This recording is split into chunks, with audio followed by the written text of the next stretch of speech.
होली में जवाना देखी लटका हमर करे टन टन टन करे टन टन टन।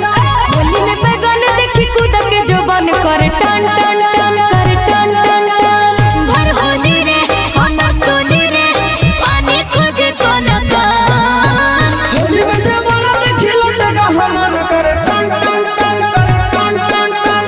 होली में जवाना देखी लटका हमर करे टन टन टन करे टन टन टन। देखी बैगन तोर कूद के जोबन करे टन टन टन करे टन टन टन।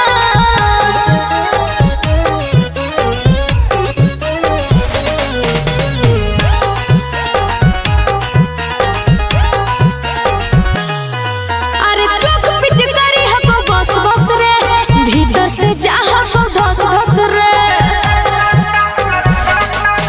आगे होली में बोल मत खोल फटाफट डाले दे